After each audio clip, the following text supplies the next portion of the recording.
1 ராஜாக்கள் 18ஆம் அதிகாரம் 41ஆம் வசனத்திலிருந்து 46ஆம் வசனம் வரை. பின்பு எலியா ஆகாபை நோக்கி, நீ போம் போஜனம் பண்ணும், பெருமழையின் இரைச்சல் கேட்கப்படுகிறது என்றான். ஆகா போஜனமான பண்ண போனான். பின்பு எலியா கர்மேல் பர்வதத்தினுடைய சிகரத்தின் மேல் ஏறி தரையிலே பணிந்து தன் முகம் தன் முழங்காலில் பட குனிந்து தன் ஊழியக்காரனை நோக்கி, நீ போய் சமுத்திரம் முகமாய் பார் என்றான். அவன் போய் பார்த்து ஒன்றும் இல்லை என்றான். நீ இன்னும் 7 தரம் போய் பார் என்றான். 7ஆம் தரம் இவன், இதோ சமுத்திரத்திலிருந்து ஒரு மனுஷன் உள்ளங்கை அத்தனை சிறிய மேகம் எழும்புகிறது என்றான். அப்பொழுது அவன், நீ போய் ஆகாபை நோக்கி, மழை உம்மை தடை செய்யாதபடிக்கு ரதத்தை பூட்டி போய்விடும் என்று சொல் என்றான். அதற்குள்ளாக வானம் மேகங்களினாலும் காற்றினாலும் கருத்து பெருமழை உண்டாயிற்று. ஆகாப் ரதத்தில் ஏறி எஸ்ரயேலுக்கு போனான்.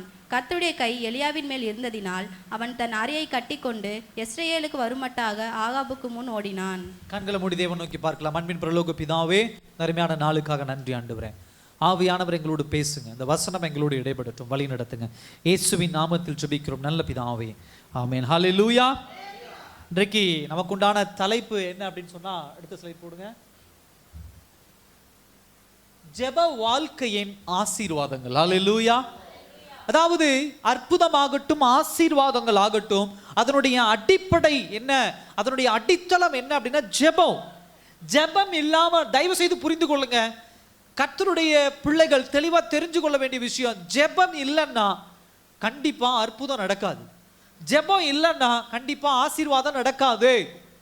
பிளைண்டா, அதாவது ஒரு கண்மூடித்தனமா நான் கிறிஸ்டியன் அப்படின்னு சொன்னா எல்லாமே நடந்துரும் தயவு செய்து நினைக்க வேண்டாம்.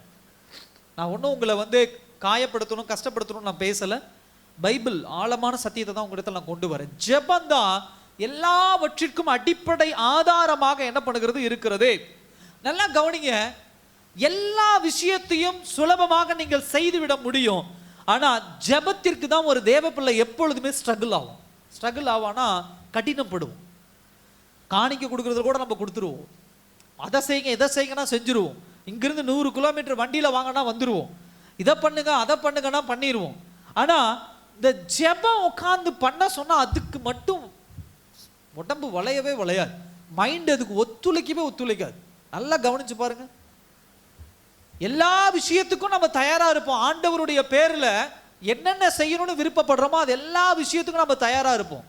ஆனா கர்த்தர் சமூகத்துல ஜெபம் அப்படிங்கிற ஒரு காரியம், அதுக்கு உடம்பு என்ன பண்ணாது, ஒத்துழைக்காது. அதுல ஒரு மிகப்பெரிய போராட்டம் இருக்கும். ஏன் அப்படின்னா பிசாசானவனுக்கு தெரியும், உங்களை காட்டிலும் என்னை காட்டிலும் இவன் ஜெபிச்சா ஆசீர்வாதத்தையும் அற்புதத்தையும் பெற்றுக்கொள்ளுவான், அதை எப்படியாவது தடை செய்ய வேண்டும் என்று சொல்லிதான் பிசாசானவன் போராடி கொண்டு இருக்கிறான்.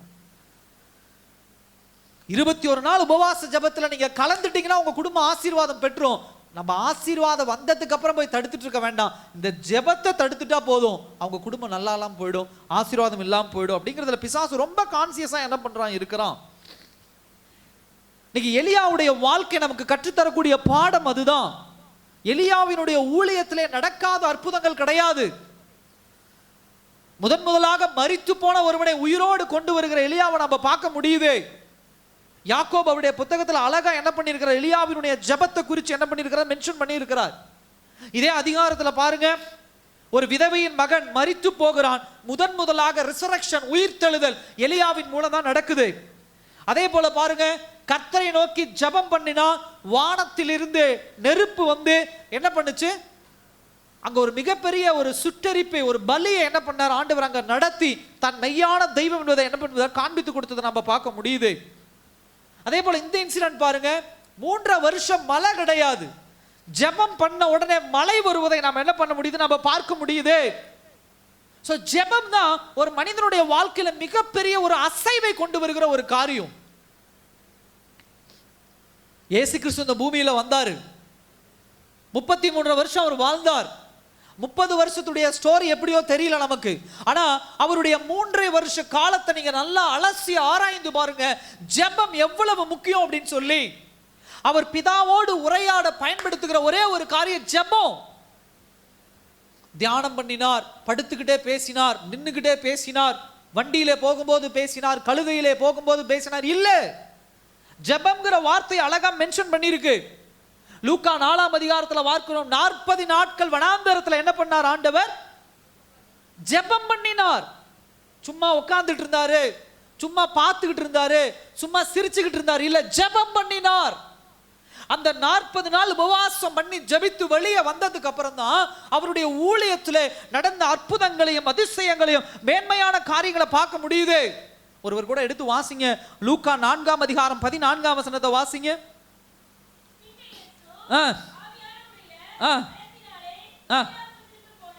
பாருங்க, ஆவியானவருடைய பலம். இந்த 40 நாள் ஜெபம் தான் இயேசு கிறிஸ்துவுக்குள்ள எதை கொண்டு வருகிறது? ஆவியானவருடைய பலன். இயேசு கிறிஸ்து ஒரே பேரான குமாரன், கடவுள். அவர் ஏன் ஜெபிக்கணும், ஏன் உபவாசம் இருக்கணும் அப்படின்னு சொன்னா, ஒரு மிகப்பெரிய மாடல். இதுதான் வழி, இதை விட்டா வேற வழி கிடையாது.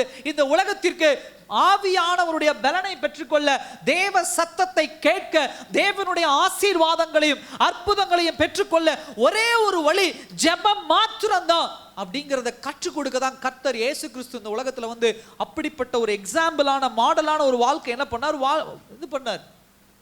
அதற்கப்புறம் தான் ஞானமான போதனைகள் வெளியே வந்துச்சு, தைரியமான பேச்சுக்கள் வெளியே வந்துச்சு, பிசாசானவனை ஆண்டவர் துரத்தினதை பார்க்க முடியுது, சுகமளிக்கும் வல்லமையை பார்க்க முடியுது. இந்த 40 நாள் உபவாசத்தினுடைய அடித்தளம் அதை நாம் என்ன பண்ண முடியுது, நம்ம பார்க்க முடியுது. இன்னும் வீட்டில் போய் கூட நீங்க வாட்சி பாருங்க, மார்க்ல 1ஆம் அதிகாரம் 35ஆம் வசனத்துல பார்க்க முடியுது அவருடைய சீஷர்களுக்கு எவ்வளவு ஜெபத்தின் முக்கியத்துவத்தை ஆண்டவர் சொல்லி கொடுக்கிறார். 12 சீஷர்களை தேர்ந்தெடுப்பதற்கு முன்பாக நம்ம பார்க்கிறோம், அவர் என்ன பண்ணுகிறார், உட்கார்ந்து ஜெபிக்கிறத பார்க்க முடியுது. நைட் பிரேயர், இரவு முழுவதும் ஜெபிச்சுட்டு அதிகாலையிலே 12 சீஷர்களை அவர் என்ன பண்றார், தேர்ந்தெடுக்கிறார். சிலுவைக்கு செல்வதற்கு முன்னாடி இயேசு கிறிஸ்து கெத்சமனே தோட்டத்தில் பார்க்கிறோம், இரவு முழுவதும் ஜெபித்து கொண்டிருந்தது பார்க்க முடியுது. நிறைய காரியங்களை கோட் பண்ண முடியும். ஜெபிப்பது எப்படி என்று சொல்லி மத்தேயு 6ஆம் அதிகாரம், லூக்கா 11ஆம் அதிகாரத்துல சீஷர்களுக்கு கற்றுத்தரக்கூடிய காரியத்தை நம்ம என்ன பண்ண முடியுது, நம்ம பார்க்க முடியுது. சகோதர சகோதரியே, பிதாவானவர் இந்த உலகத்திலே மனிதனாகிய உங்களையும் என்னையும் கொண்டு பெரிய பெரிய திட்டங்களை தேவன் திட்டமிட்டு இருக்கிறார். அத்தனை திட்டங்களும் இந்த பூமியிலே நடக்க வேண்டும் என்று சொன்னால், யார் ஒருவர் தேவனோடு அதிக நேரம் ஜெபத்திலே பங்கு கொள்ளுகிறார்களோ அவர்களை கொண்டுதான் ஆண்டவர் அற்புதங்களையும் அதிசயங்களையும் தேவனுடைய திட்டங்களையும் இந்த பூமியில நிறைவேற்றுவார். என் திறமை இருக்கு, என் படிப்பு இருக்கு, என் தாளந்து இருக்கு, பணம் இருக்கு, அது இருக்கு, இது இருக்கு என ஆண்டவர் பயன்படுத்துவாரான ஒருபோதும் பயன்படுத்த மாட்டார். ஜெபம் இருக்கா, அர்ப்பணிப்பு இருக்கா, கீழ்ப்படிதல் இருக்கா, இதைதான் தேவன் பார்க்கிறார். எலியாவினுடைய ஊழியம், எலிசாவினுடைய ஊழியம், மோசேயினுடைய ஊழியம், தாவீதினுடைய ஊழியம், 11 சீஷர்களுடைய ஊழியம், அப்போஸ்தலனாகிய பவுலுடைய ஊழியம் எல்லாம் எடுத்து காட்டுகிற ஒரு விஷயம் என்னன்னா ஜெபம், பிரேயர். அது ரொம்ப முக்கியம். அது இல்லாம ஒருபோதும் அற்புதங்களையும் அதிசயங்களையும் நம்ம ஒருபோதும் என்ன பண்ண முடியாது, சுதந்திரித்துக் கொள்ள முடியாது.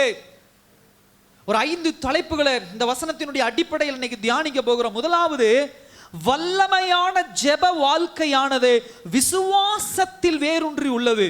அது என்ன விசுவாசம் அப்படின்னா, தேவ வாக்கு தத்தங்கள் மேலும் தேவனுடைய குணத்தின் மீதும். அல்லேலூயா.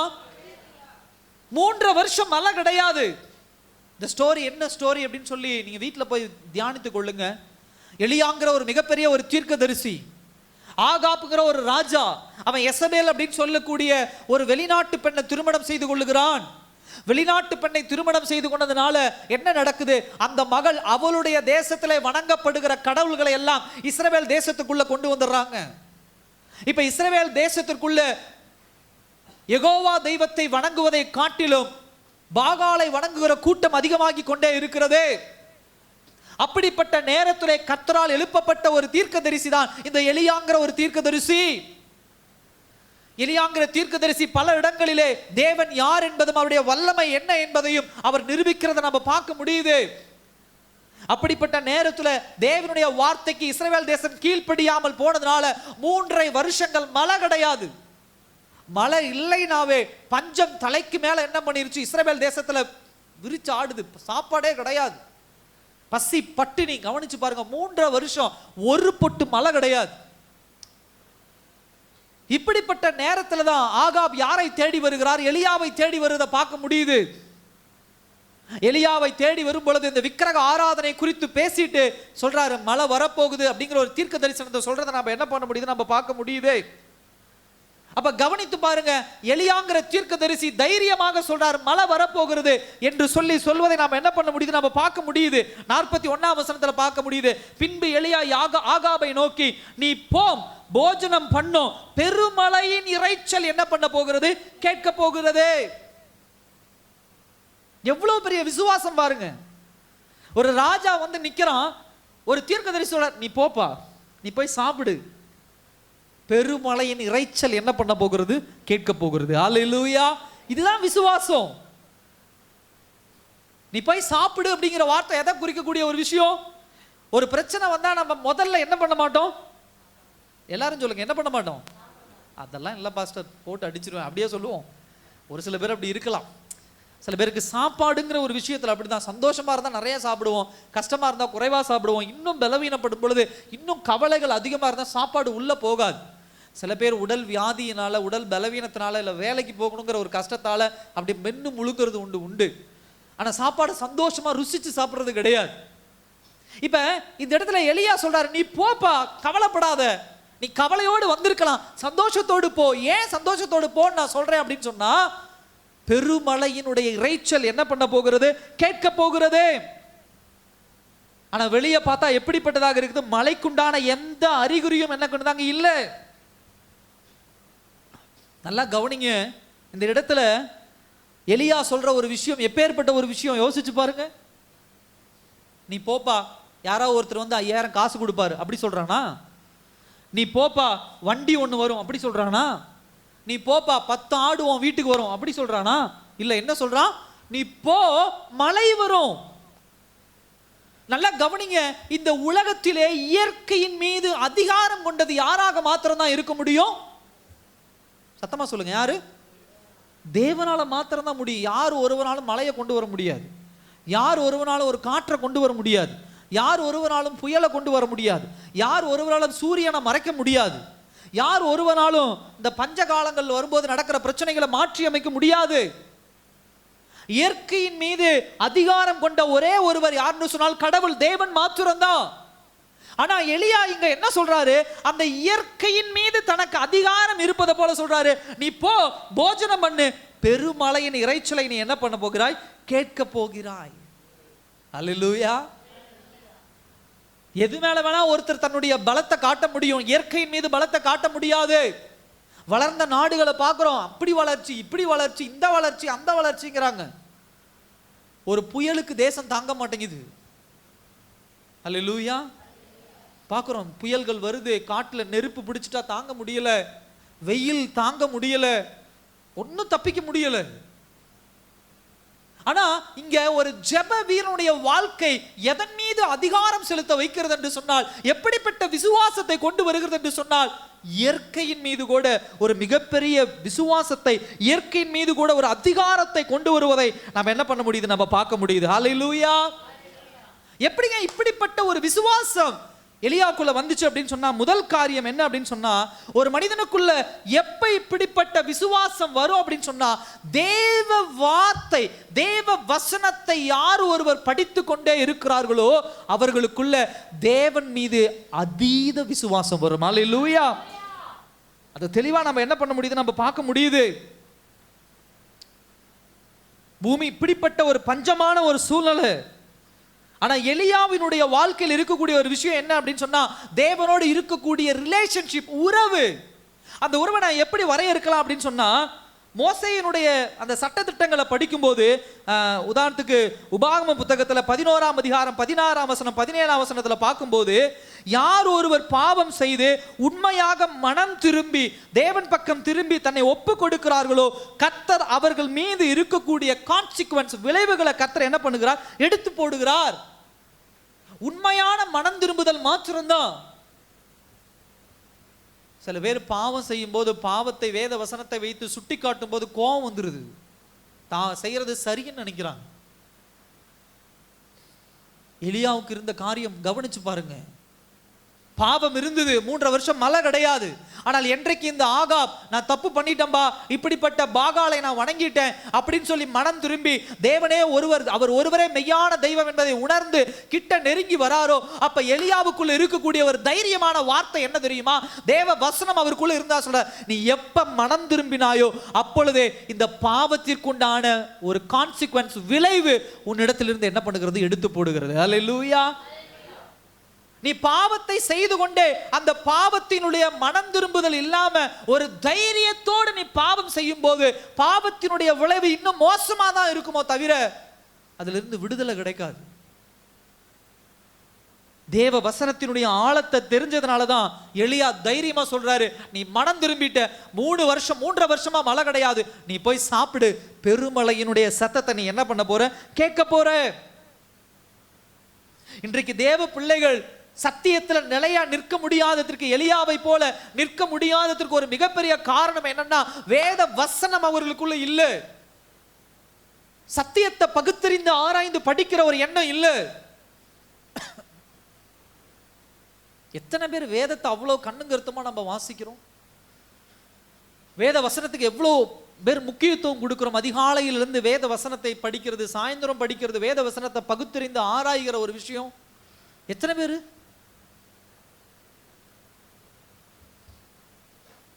நல்லா கவனிச்சுக்கோங்க. கிறிஸ்தவனை போல நடித்து வீட்டை ஏமாத்திடலாம். அல்லேலூயா. கிறிஸ்தவனை போல நடித்து நம்மை சுற்றியுள்ளவர்களை ஏமாத்திடலாம். கிறிஸ்தவனை போல நடித்து சபையை ஏமாத்திடலாம். கிறிஸ்தவனை போல நடித்து ஊரை ஏமாத்திடலாம். ஆனா கிறிஸ்தவனை போல நடித்து யாரை ஏமாத்த முடியாது? அல்லேலூயா. ஏமாத்த முடியாது. கர்த்தரை ஏமாத்த முடியாது. ஆண்டவர் எல்லாத்தையும் பார்த்துட்டு தான் இருக்கிறார். வேத வசனத்தை படிச்சு வேத வசனம் சொல்றதுக்கு போல நீங்க மனம் திரும்பாம, நான் இப்படித்தான் இருப்பேன், நான் இப்படித்தான் வாழுவேன், நான் இந்த மாதிரி தான் பேசுவேன், நான் இந்த மாதிரி தான் நடப்பேன்னா கர்த்தருடைய அற்புதத்தையும் அதிசயத்தையும் உங்க வாழ்க்கையில ருசி பார்க்க முடியாது.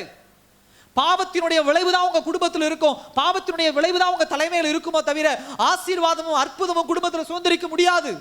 பலவீனங்கள் இருக்கலாம், வியாதிகள் இருக்கலாம், தொல்லைகள் இருக்கலாம், கஷ்டங்கள் இருக்கலாம், கடன் பிரச்சனைகள் இருக்கலாம், இதெல்லாம் தான் இருக்குமோ தவிர ஆசீர்வாதத்தையும் அற்புதத்தையும் சுதந்திரிக்க முடியாது. ஏன்? தேவ வசனத்தை படிச்சு அதனுடைய காரியத்தை புரிந்து கொண்டு நடக்கிற ஒரு ஒரு பகுத்தறிந்து ஆராய்ந்து நடக்கிற ஒரு இருதயம் இல்லை. ஒரு கீழ்ப்படிதல் என்ன பண்றது இல்லை. தெளிவா வேத வசனத்தை ஆராய்ந்து பாருங்க. கர்த்தர் தெளிவா சில விஷயங்களை சொல்லி கொடுக்கிறார் நமக்கு. அப்ப கர்த்தர் மீது இருக்கக்கூடிய விசுவாசம் அதான். வேத வசனங்களை ஆராய ஆராய நமக்கு கிடைக்கக்கூடிய இன்னொரு ஆசீர்வாதமான விஷயம் என்ன தெரியுமா? எந்த சூழ்நிலையிலும் தேவனுடைய குணாதிசயங்களை லேர்ன் பண்ண முடியும், கற்றுக்கொள்ள முடியும்.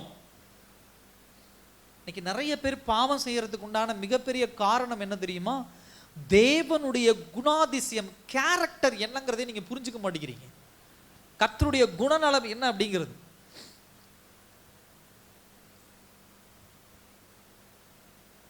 உங்க வீட்டுக்காரருடைய கேரக்டர் என்னன்னு உங்களுக்கு தெரியுது. உங்க மனைவியினுடைய குணம் என்னங்கிறது உங்களுக்கு தெரியுது. தெரியுமா தெரியாதா?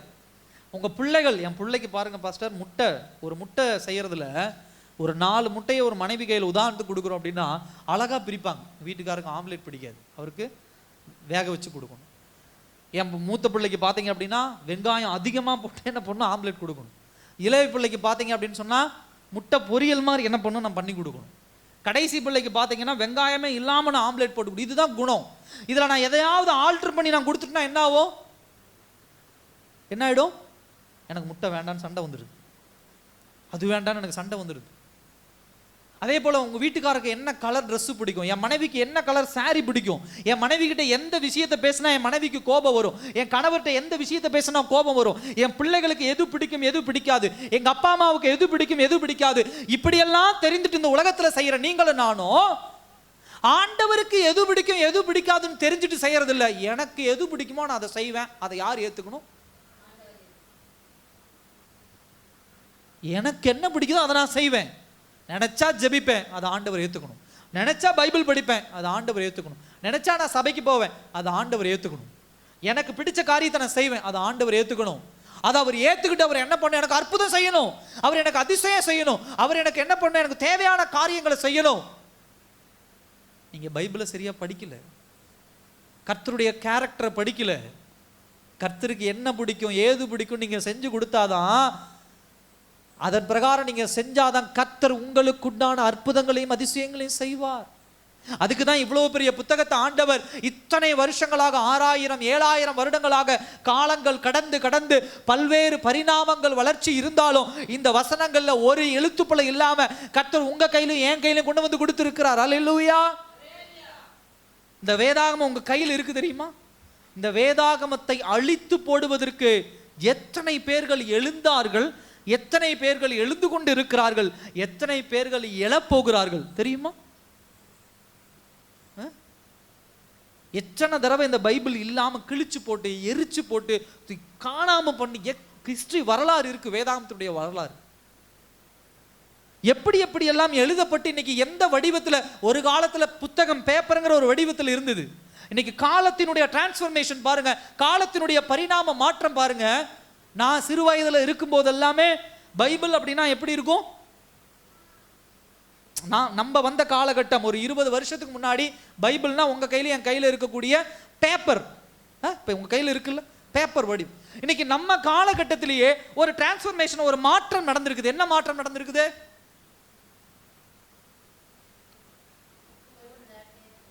போன்ல மாறி இருக்கு. அல்லேலூயா. நல்லா கவனிங்க.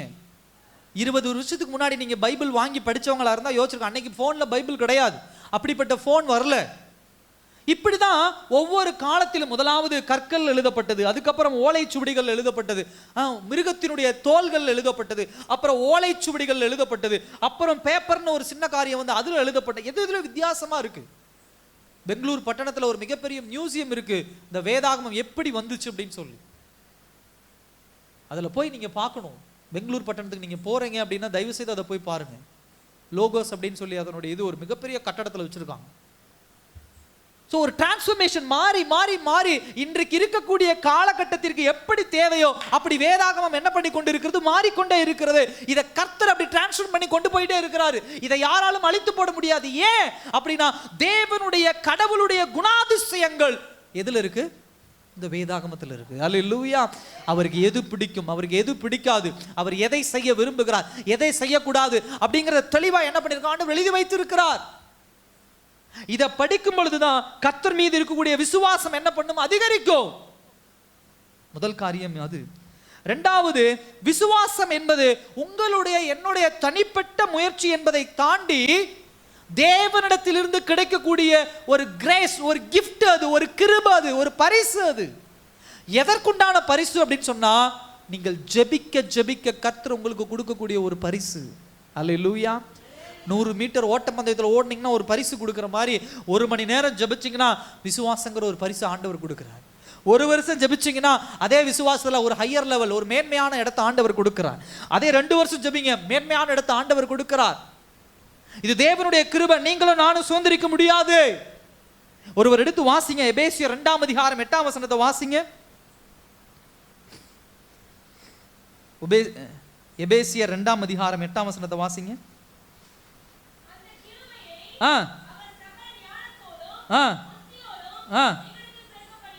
ஹல்லேலூயா. மறுபடியும் வாசிங்க. அந்த கிருபையை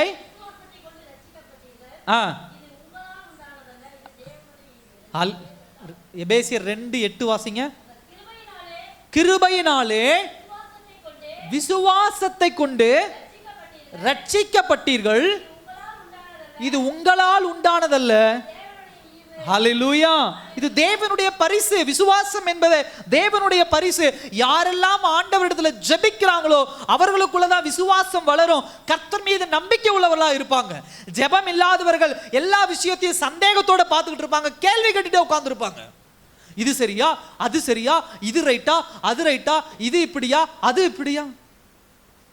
சில பேர்த்திட்ட பேசும்போது அவ்வளோ கேள்விகள் வரும், பைபிள்ல இருந்து அவ்வளோ குழப்பங்கள் வரும். உலக பிரகாரமான ஒரு மனுஷன் ஒரு விஷயத்தை சொன்னா கூட சரிங்க சரிங்கன்னு தலையாட்டிடுவாங்க. ஆனா பைபிள்ல மட்டும் பாஸ்டர் எனக்கு அப்படி கேள்வி வருது. இது சரியா பாஸ்டர், அது சரியா பாஸ்டர், உலகத்தினுடைய இது தெரியுங்களா உங்களுக்கு, அது தெரியுமா, கலாச்சாரம்னா என்னன்னு தெரியுமா, பண்பாடுனா என்னன்னு தெரியுமா, நாகரிகம்னா என்னன்னு தெரியுமா, படிப்புனா என்னன்னு தெரியுமா, எல்லாத்தையும் கொண்டாந்து பைபிள்ல கேள்வியா எழுப்புவாங்க. ஏன்? ஜெபம் இல்ல, ஜெபம் இல்ல. நீ ஜெபிக்காம வேதவசனத்தை படிச்சினா இப்படிதான் உலகத்தோடு ஒப்பிட்டு கொண்டு, உலக காரியங்களோடு ஒப்பிட்டு கொண்டு கேள்வி கேட்டுட்டு இருப்ப. இது சரியா, அவங்க செய்யறது சரியா, இவங்க செய்யறது சரியா, இவங்க இப்படி பண்றது சரியா, அவங்க அப்படி பண்றது சரியா? அவங்களுக்கெல்லாம் பதில் சொல்லி கொண்டு இருக்க வேண்டிய அவசியம் கிடையாது.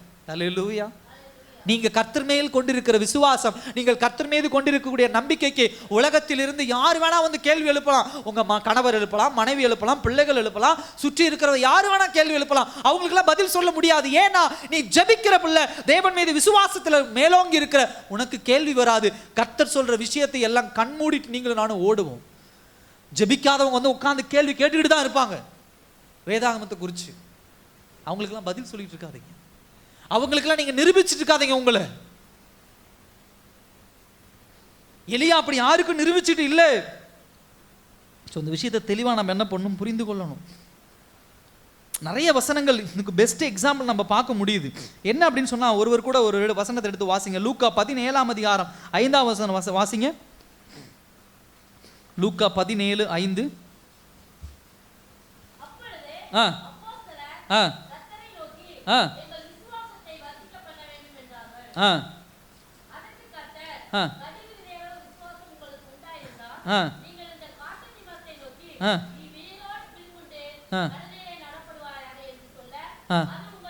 அதாவது இந்த சம்பவம் என்ன சம்பவம் அப்படின்னு சொன்னா, சீஷர்களுக்கு, தேவனுடைய சீஷர்களுக்கு பிறரை மன்னிக்க முடியாதபடி என்ன பண்றாங்க, தடுமாறிக்கிட்டு இருக்கிறாங்க.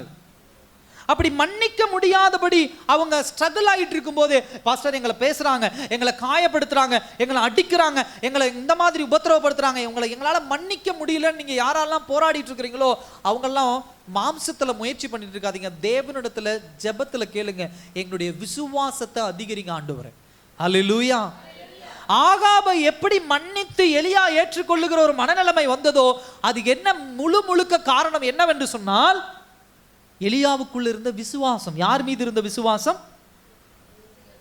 தேவன் மீது இருந்த விசுவாசம். உங்களுக்கு ஒருத்தர் தீமை செய்யறாங்க, உங்களுக்கு ஒருத்தர் கெடுதல் செய்யறாங்க, ஒருத்தர் உங்களுக்கு உபத்திரவம் பண்றாங்க, அவங்களை எங்களால மன்னிக்க முடியல, அவங்களோட நான் சண்டை போட்டுக்கிட்டே இருக்கேன், அவங்களோட நான் எதிர்த்து நின்று கொண்டே இருக்கேன்னா முதல்ல புரிஞ்சுக்கணும், கர்த்தர் மீது உங்களுக்கு விசுவாச குறைபாடு இருக்குது. அப்ப அந்த விசுவாச குறைபாட கர்த்தருடைய சமூகத்தில் உட்கார்ந்து, ஆண்டவரே எங்களுடைய விசுவாசத்தை வர்த்திக்க பண்ணும், எங்களுடைய விசுவாசத்தை மேலோங்க பண்ணும் அப்படிங்கும்போது, உங்களுக்கு எதிராக இருப்பவர்களை மன்னிக்க உங்களுக்குள்ள என்ன வரும்? பலன் வரும். அல்லேலூயா. உங்களுக்கு தீமை செய்தாலும் அவர்களை மன்னிக்க உங்களுக்குள்ள என்ன பண்ணும்? பலன் வரும். கடினமான சூழ்நிலை தான், உலகபூர்வமான மன்னிக்க முடியாது. உங்களுக்கு செய்த தீமையான காரியங்கள், உங்களுக்கு எதிராக பேசின காரியங்கள், உங்களுக்கு எதிராக நின்ற காரியங்கள். ஆகாப் அப்படிதான் நிக்கிறான். எத்தனையோ முறை எலியாவுக்கு எதிராக நின்று ஆகாப் செயல்படுவதை பார்க்க முடியுது. அப்படிப்பட்ட ஆகாப் எலியாவின் இடத்துல வந்து பஞ்சகாலத்தை குறித்து கேட்கும்போது, மனம் திரும்பி நான் தப்பு பண்ணிட்டேன் எலியா அப்படின்னு கேட்கும்போது, கர்த்தர் ஆகாபை மன்னித்தார். எலியா அதை ஏற்றுக்கொண்டு, போ ஆகாப், போய் சாப்பிடு, பட்டினியா இருக்காத, போய் சாப்பிடு, மழை வரும். அல்லேலூயா. இன்னைக்கு சில நேரங்கள்ல கர்த்தர் சில பேரை மன்னித்தாலும் நம்ம மன்னிக்க மாட்டேங்கிறோம். ஏன் அப்படின்னு சொன்னா, விசுவாச குறைபாடு. நீங்க நினைச்சுக்கிறீங்க, உங்களுக்கு ஒருத்தர் எதிராக செஞ்சுட்டா அவ்வளவுதான் வலி, அதுக்கு மேல நான் உயர முடியாது, என்னை தடுத்துட்டாங்க பாஸ்டர், என் வியாபாரத்தை கெடுத்துட்டாங்க, என்கிட்ட இருக்கிறத பிடுங்கிட்டாங்க, எனக்கு தீவிரமா என்ன பண்ணிட்டாங்க, எதிராக இருந்துட்டாங்க, அவங்களை நான் எப்படி மன்னிப்பேன்? மன்னிங்க. கர்த்தர் ஆகாபை மன்னிச்சு 3.5 வருஷம் கழிச்சு மழையை கொண்டு வராரு. எலியா மன்னிக்கிறதுக்கு என்ன தடை? ஏன் மன்னிக்க முடியல? இதே எலியா இடத்துல நீங்களும் நானும் இருந்தா ஆகாபை மன்னிச்சிருப்போமா? யோசிங்க. இல்லை பாஸ்டர் என்னால மன்னிக்க முடியாது அப்படின்னா தப்பு பண்றோன்னு அர்த்தம். விசுவாசம் மேலோங்கி இருந்தா எல்லா விஷயங்களையும் மன்னித்து ஏற்றுக்கொள்ளுகிற மனநலம் தூக்கி போட்டு போங்க, அவ்வளவுதான். அல்லேலூயா. நம்முடைய விசுவாசம் யார் மேல இருக்கிறது? கர்த்தர் கதவை அடைத்தால் ஒருவராலும் என்ன பண்ண முடியாது? திறக்க முடியாது. கர்த்தர் கதவை திறந்தால் ஒருவராலும், அல்லேலூயா. அப்படிப்பட்ட விசுவாசம் உங்களுக்குள்ளும் எனக்குள்ளும் இருக்கும்போது, ஒருவன் நமக்கு எதிராய் செய்து அவன் நம்மிடத்துல வந்து மன்னிப்புன்னு கேட்கும்போது, மன்னிச்சிட்டேன் போ, அவ்வளவுதான், போ, நான் உன்னை நம்பி இல்லை, உண்மையில எனக்கு நம்பிக்கை கிடையாது, உண்மையில எனக்கு விசுவாசம் கிடையாது, அந்த பூமியில நான் வாழ்ற வரைக்கும் நான் யார் மீது விசுவாசம் கொண்டவனாக இருக்கிறேன்? தேவன் மீது விசுவாசம் கொண்டவனாக என்ன பண்றேன்? இருக்கிறேன். இந்த விசுவாசத்தினுடைய அடுத்த கட்டம் கர்த்தர் மீது மாத்திர விசுவாசம் அல்ல, கர்த்தர் மீது வைத்திருக்கிற விசுவாசத்தை இந்த உலகத்துல எப்படி வெளிப்படுத்தலாம் அப்படின்னா, நமக்கு எதிரானவர்களை மன்னிப்பதன் மூலமாக என்ன பண்ணலாம்? வெளிப்படுத்தலாம். அல்லேலூயா. இந்த விசுவாசத்துல மூணாவது பாயிண்ட் நான் சொல்லிட்டு அடுத்த மெயின் பாயிண்ட்டுக்கு நேரா நான் போறேன். அதுல என்ன சொல்லப்படுது? மூணாவது பாயிண்ட், கர்த்தர் மீது உங்களுக்கு இருக்கக்கூடிய அதிகமான விசுவாசம் என்ன பண்ணும் அப்படின்னா, தேவனுடைய ஃபெய்த்ஃபுல்னஸ் சொல்லுவாங்க. கர்த்தர் எவ்வளவு உண்மை உள்ளவர் என்பதை நீங்களும் நானும் ஒவ்வொரு நாளும் எக்ஸ்பீரியன்ஸ் பண்ணுகிறவராக, விசுவாசித்து அதை ஏற்றுக்கொள்ளுகிற பிள்ளைகளாக நாம் என்ன பண்ணுவோம்? இருப்போம். அல்லேலூயா. எத்தனை பேர் அப்படிப்பட்ட ஒரு சூழ்நிலையில் நாம கடந்து போறோம்? கர்த்தர் மீது விசுவாசம் வைத்தவர்கள் மாத்திரம்தான் கர்த்தருடைய உண்மைத்தன்மை என்ன, கர்த்தருடைய அன்புனா என்ன, கர்த்தருடைய இரக்கம்னா என்ன, கர்த்தருடைய வழி நடத்துதல்னா என்ன என்பதை ஒவ்வொரு நாளும் இந்த உலகத்துல என்ன பண்ண முடியும்? எக்ஸ்பீரியன்ஸ் பண்ண முடியும், வெளிப்படுத்த முடியும். ஆகாபுக்கு தேவனுடைய அன்பை முழுமையா புரிந்து கொள்ள முடியல.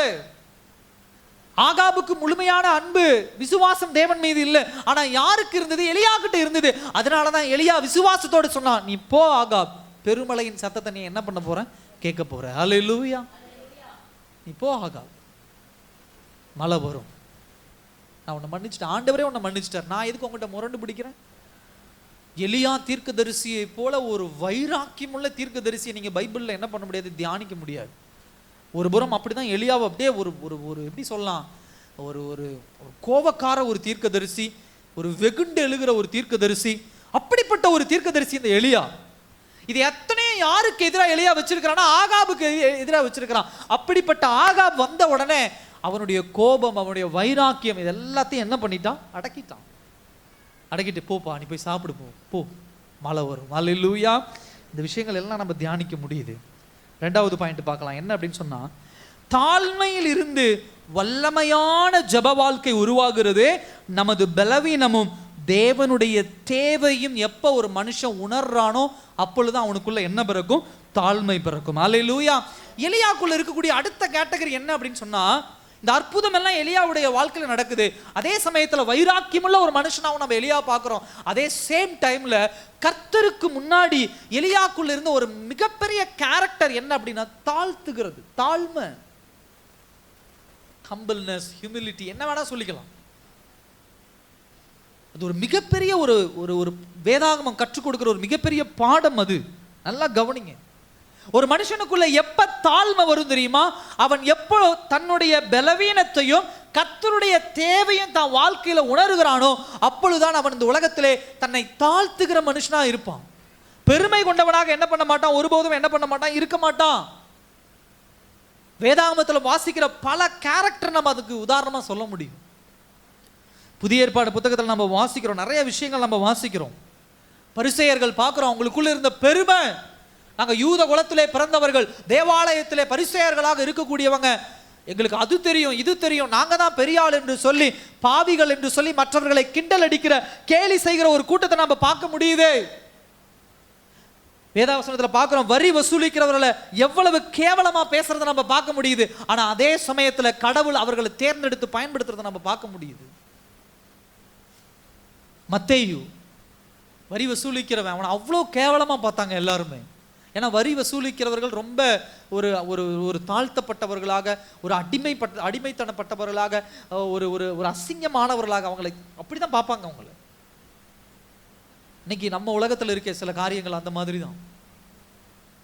ஆனா ஆண்டவர் வந்து சீஷனாக யாரை தேர்ந்தெடுத்தார்? அப்படி இருந்த மத்தேயுவை ஆண்டவர் தேர்ந்தெடுத்தார். தேவாலயத்தில் இருந்து பரிசேயர்களாக இருந்தவர்கள் ஆண்டவர் தேர்ந்தெடுக்கல. கர்த்தர் உங்களையும் என்னையும் தேர்ந்தெடுத்து பயன்படுத்தணும்னா தெளிவா புரிந்து கொள்ளுங்க, நமக்குள்ள என்ன இருக்கணும்? தாழ்மை இருக்கணும். அல்லேலூயா. அந்த தாழ்மை இருந்தாதான் கர்த்தர் எடுத்து நம்மளை பயன்படுத்துவார். மோசையை நம்ம பத்தி நம்ம வாசிக்கும் பொழுது, என்ன புத்தகம் 12ஆம் அதிகாரம் வீட்டுல போய் வாசிச்சு பாருங்க. வேத புத்தகம் தெளிவா சொல்லுகிறது, இந்த உலகத்திலே ரொம்ப தன்னை தாழ்த்துகிற ஒரு மனுஷன் யார் என்று சொன்னால் மோசே. அப்போஸ்தலனாகிய பவுலை குறித்து நீங்க வாசிங்க, வீட்டுக்கு போய் 1 கொரிந்தியர் 12ஆம் அதிகாரம் 7ஆம் வசனத்திலிருந்து 9ஆம் வசனம் வரைக்கும் பாருங்க. பவுல் எப்பேற்பட்ட ஒரு ஆள்! முகமுகமாய் தேவனை தரிசித்த ஒரு ஆள். அந்த காலகட்டத்தில் இருந்த சீஷர்கள்ல ஒரு நல்ல வைராக்கியம் கொண்ட ஒரு ஒரு சீஷனா இருந்தார் பவுல். அவரை போல ஞானவான் கிடையாது, அவரை போல ஒரு வைராக்கியம் கொண்ட மனுஷன் கிடையாது. ஆனா பைபிளை வாசிச்சு பார்த்தீங்க அப்படின்னு சொன்னா பவுலுக்கு ஏகப்பட்ட வியாதிகள் இருந்துச்சு. கண்ணு சரியா தெரியாதான் பவுலுக்கு, அப்போஸ்தலனாகிய பவுலுக்கு. அதே போல அவரே சொல்றாரு, சில இடங்கள்ல நம்ம வீட்டில் போய் வாசிக்கணும். நான் சொன்னேன் 1 கொரிந்தியர் 12ஆம் அதிகாரம் 7ஆம் வசனத்திலிருந்து 9ஆம் வசனத்துல பார்க்குறோம். அவருக்கு ஒரு முள் இருந்துச்சு. அந்த முள்ளுன்னா அந்த வியாதியை குறிக்கக்கூடிய வார்த்தை. அந்த வார்த்தை ரொம்ப நாளா அதே வியாதியோட தான் அந்த மனுஷன் வாழ்ந்தான். அந்த வியாதி சுகம் ஆகல. எதுக்காக ஆண்டவர் அப்படிப்பட்ட வியாதியை அவனுடைய வாழ்க்கையில அனுமதிச்சார் அப்படின்னு சொன்னா, நல்லா கவனிங்க. சில நேரத்துல சில தேவ பிள்ளைகளுடைய வாழ்க்கையில சில முள்கள் இருக்கும். அது வியாதியா இருக்கலாம், அது பலவீனமா இருக்கலாம், அது சில உபத்திரவங்களா இருக்கலாம், சில பாடுகளாக இருக்கலாம், சில கடினமான வார்த்தைகளாக இருக்கலாம். இதெல்லாம் ஏன் ஆண்டவர் நம்முடைய வாழ்க்கையில அனுமதிக்கிறார்? நல்லா கவனிங்க. நம்மளை ஆண்டவர் தாழ்த்துவதற்காக, ஹம்பிள் பண்றதுக்காக, பெருமை நமக்குள்ள மேலோங்கி விடக்கூடாது என்பதுல கர்த்தர் ரொம்ப கவனம் உள்ளவராக இருக்கிறார். அல்லேலூயா. சில பலவீனங்கள் வரும்போதுதான் தெரியும் நம்மளுடைய சரீரமும் ஆண்டவருக்கு உட்பட்ட சரீரம் அப்படின்னு சொல்லி. ஆனா ரொம்ப பெருமை நமக்குள்ள வந்துரும் பாருங்க. படிச்சுட்டா ஒரு பெருமை, சம்பாரிச்சுட்டா ஒரு பெருமை, ஏதாவது ஒரு பொருளை வாங்கிட்டா ஒரு பெருமை, நம்மளை அறியாம ஒரு பெருமை வந்துடும். அந்த பெருமையோட தான் எல்லாவற்றையும் அணுகுவோம். ஆண்டவரே அந்த பெருமையோட தான் அணுகுவோம். என்னாலாம் முடியாத ஒன்றும் இல்லை. ஆண்டவர்கிட்ட ஜெபிக்கும் போதே அப்படிதான் சொல்லுவோம், இல்லை ஆண்டவரே அதெல்லாம் வாங்கிடுவேன், கிட்டலாம் பணம் அவ்வளோ இருக்குது, அதெல்லாம் ஒன்றும் பிரச்சனை இல்லை ஆண்டவரே, நல்லா அதை அப்படி பண்ணிடுவேன் ஆண்டவரே, நான் இப்படி பண்ணிடுவேன் ஆண்டவரே. பெருமை இருக்கக்கூடாது எந்த விஷயத்துலையும். எலியாவுடைய வாழ்க்கை அது நமக்கு ஒரு மிகப்பெரிய ஒரு பாடம். அது நம்முடைய பேச்சு ரொம்ப கவனமா இருக்கணும். இந்த இடத்துல ஆகாப் வந்து நின்ன உடனே எலியாவை பார்க்குறோம். எலியாவை கொண்டு இப்படி நான் சொன்ன முன்னாடியே சொன்னேன், இயற்கைக்கு அப்பாற்பட்ட ஒரு அற்புதத்தை எலியாவை கொண்டு ஆண்டவர் செய்யறாரு. ஆனா எலியாவுக்குள்ள என்ன கிடையாது? பெருமை கிடையாது. வா ஆகாப் வா. சில பேர் தப்பு பண்ணிட்டு வந்தாங்க அப்படின்னு சொன்னா நம்ம வீட்டுக்கு அவங்க ஏதோ ஒரு முறையில் என்ன பண்ணா தப்பை உணர்ந்து வரான், அவனை நிற்க வைக்கிறது, நம்ம அப்படி ஜாலியாக உட்காந்துக்கிறது. எனக்கு தெரியும்டா நீ எல்லாம் வருவீன்னு, எனக்கு தெரியும் நீ இப்படிலாம் போவேன்னு, உன் குடும்பம் இப்படி அழிஞ்சு போகணும்னு எனக்கு தெரியும், நீ எல்லாம் இப்படி நீ ஒன்றும் இல்லாமல் போயிடுவேன்னு எனக்கு தெரியும், உன் வியாபாரம் எல்லாம் ஒன்றும் இல்லாமல் போயிடுன்னு தெரியும், இதெல்லாம் எனக்கு தெரியும். தெரியாதுன்னு நினச்சிட்டியா நீ? நான் ஜெபம் பண்ணா நடக்காத காரியம் என்னது இருக்கு தெரியுமா உனக்கு? என்னை பற்றி நீ என்ன நினச்சிக்கிட்ட? அல்லேலூயா. பெருமை. ஆகாப் கவனிச்சு வாசிச்சு பாருங்க அந்த வசனம் இல்லை. ஆகாப் வந்தோன்னு எலியா அப்படி அப்பேற்பட்ட வைராக்கியம் கொண்ட எலியா அப்படியே சொன்னான். என்ன சொன்னான்? நீ போ. அந்த வசனத்தை வாசிங்க 41ஆம் வசனத்துல. பின்பு எலியா ஆகாபை நோக்கி நீர் போம், நீர் போம், போன்னு கூட சொல்ல, போம். அப்புறம் என்ன சொல்றாரு? போய் போஜனம் பண்ணு, சாப்பிடுப்பா போய். அல்லேலூயா.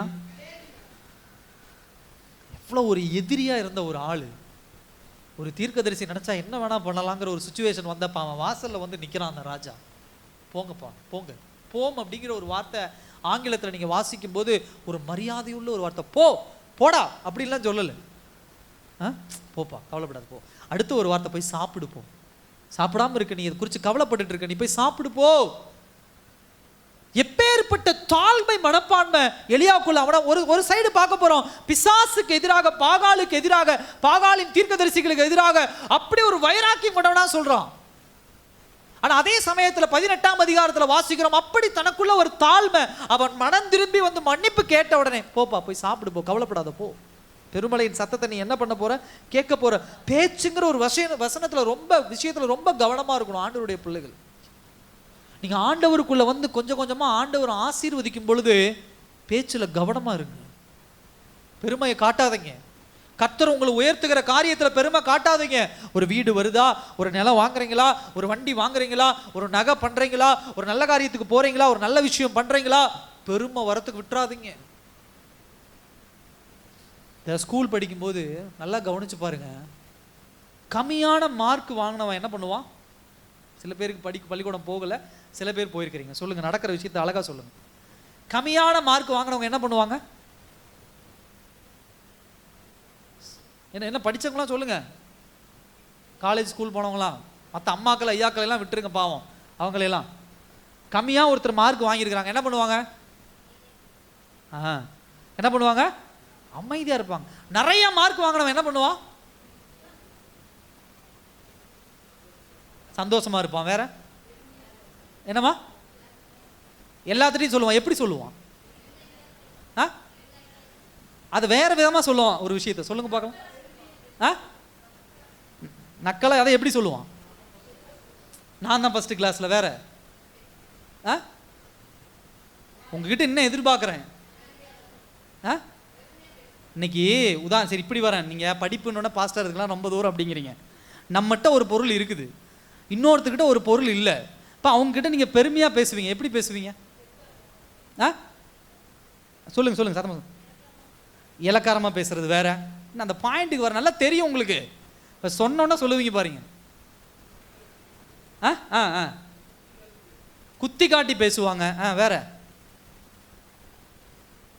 சொல்லுங்க சொல்லுங்க. நானே தான் சொல்லணுமா? தெரிஞ்ச வார்த்தை தானே. அதாவது இப்போ என்கிட்ட ஒரு ஃபோன், உதாரணத்துக்கு இந்த ஃபோன் என்கிட்ட இருக்கு. இப்போ இந்த என் ஃபோன் நல்ல விலை உயர்ந்த ஃபோன் அப்படின்னு வச்சுக்கோங்க, ஒரு உதாரணத்துக்கு சொல்கிறேன்.